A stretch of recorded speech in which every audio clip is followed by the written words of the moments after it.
هاوکات لەگەڵ 231 ساڵەی یادی بنیادنانی شاری سلێمانیدا 11مین پێشەنگای نێودەوڵەتی سلێمانی بە بەشداری 160 کۆمپانیای جیهانی و ناوخۆی و عەرەبی کرایەوە.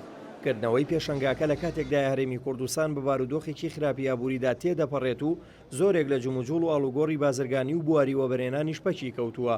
بەڵام وەک پارێزگاری سلێمانی و سەرپەرشتیارانی پێشەنگاکەش ڕای دەگەێنن کردنەوەی ئەو پێشەنگای نێودەوڵەتیەوە کارێکی باش دەبێت بۆ دووبارە وەگەڕخستنەوەی جوموجوڵی بازرگانی. ئەم جۆرە جوڵانە بە دڵنیاییەوە جوڵەی بازار زیاکە و هەلێکی ژەکاتەوە بۆ عەقدکردنەوە. سلێمانی و بازرگانەکانی هەمیشە ناسراون بەوەی لە کاتە قورسەکانیشە هەمیشە پاڵپشتی بازارن، پاڵپشتی پێشمەرگن، پاڵپشتی کەسی کەم دەمەرامەتن. ئەمەش ئەمڕۆ نمونەیەکە بۆ ئەوەی کە هەموو لەسەر ڕای هەموو سەرباری هەموو ئەو وەزعە هەموارە وەزعە ناتەبیعی کە لە هەرێمی کوردستان تێپەڕ دەبێ ئەمڕۆ ئەم ساڵیش بە سەرکەوتوی معرەزی با بڵێین پێشەنگای نێودەوڵەتی سلێمانی کرایەوە. دڵخۆشین بەوەی کە لە بری مەرزی باشماخ هیوادارین معبەرێک بە معبەری سێرانبەن و کێلێش بکرێتەوە کە ئەمە ڕۆڵێکی زۆر باشی ئەبێەوە. بەڵێنمان لە حکوومەتی عێراقەوە وەرگرتووە سەر ڕایەوەی کە جمهوری ئیسلامی ئێرانیش خۆی پێیخۆشەمە هەموو وا ئەکا کە جوڵەی بازرگانی سەرڕایبوونی قێرانی دارایی لە جوڵەیەکی باشتران. باشداربوانی پێشەنگای نێودەوڵەتی سلێمانی و شارەزایانی ئابووریش بە گرنگیەوە دەڕوان نەکردنەوەی پێشەنگاکە و پێیان وایە لەو ڕێگەیەوە دەتوانن پەرەی زیاتر بە پەیوەندی بازرگانیەکانیان بدەن. ئێمە وەکو کۆمپانیای تۆیۆتا ساز یەکێک لە کۆمپانیەکانی سەردار گروپ بەشداری پێشەنگای نێودەوڵەتی سلێمانیمان کردووە. بە گرنگی دەزانین و بە پێویستی دەزانین لەبەر ناساندنی بەرهەمە نوێیەکانمان وەکو مۆدلی 2016 هەروەها باشترکردنی پەیوەندیمان لەگەڵ کۆمپانیەکانی تر کە هاوشێوەی ئێمە بەشداریان کردو لەم پێشەنگای نێودەوڵەتیەدا.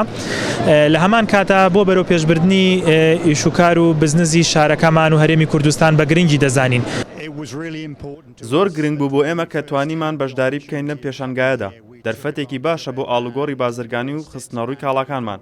هەوڵ ئەدەین لەگەڵ سەرمایی ناوخۆ و لەگەڵ بازرگانانی تر هاوبەشی بکەین چونکە ئەوەی کە گرنگە لێرە ئەوەیە کە کاڵاکانمان لەبەر چاودان. شتێکی چاکە هەردەم ئەم پێشەنگایانە بەردەوامی بکرێتەوە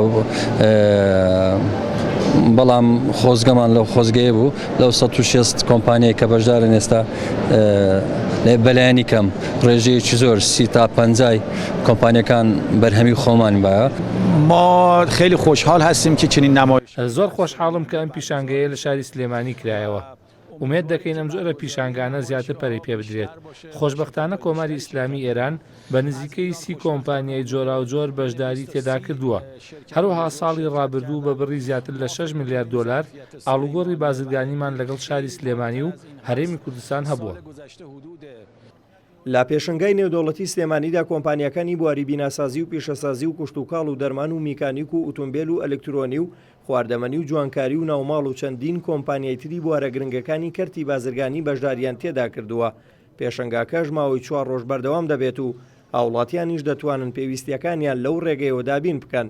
ئەوە جگەلەوەی گرێبەستی جۆرە و جۆر لە نێوان بازرگاناندا ئیمزا دەکرێت.